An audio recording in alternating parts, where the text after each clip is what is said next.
Il y a des histoires assez fascinantes sur les monts Grou, sur les incidents qui se produisent ici. Parce qu'il y en a quand même de temps en temps. Hein? C'est pas... c'est un environnement où la météo change rapidement. Tu peux, tout dépendant des saisons, là, tu peux commencer en t-shirt puis finir dans une tempête de neige. Puis je parlais avec Fred Fournier, là, ça c'est un guide professionnel, il connaît les monts Grou comme le fond de sa poche. Il a fait 30 ou 40 traversées. Il vient ici depuis 30 ans. Puis il me racontait qu'un matin, il était arrivé à un site où pas loin de la station, si je me rappelle bien, la station Wapishka. Puis il y avait une tente qui était là comme laissée à l'abandon, avec des bottes en avant, des bottes de caoutchouc qui étaient remplies d'eau.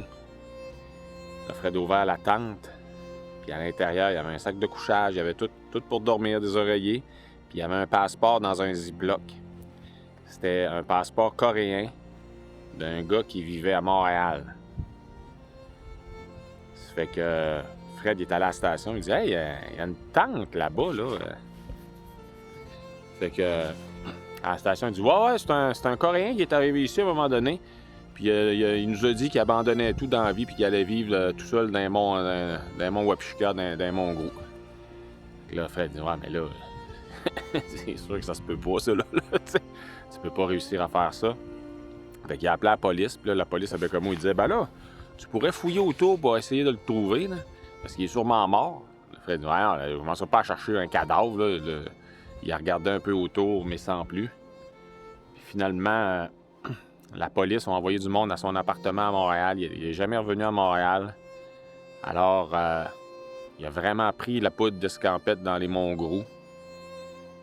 L'évidence est que c'était plus une lettre d'adieu, cette histoire-là. C'était plus du suicide que d'autre chose, là. Alors, ils ont cherché un peu le corps. Évidemment, ils ne l'ont jamais trouvé. Hein. Comment vous voulez trouver un corps là-dedans?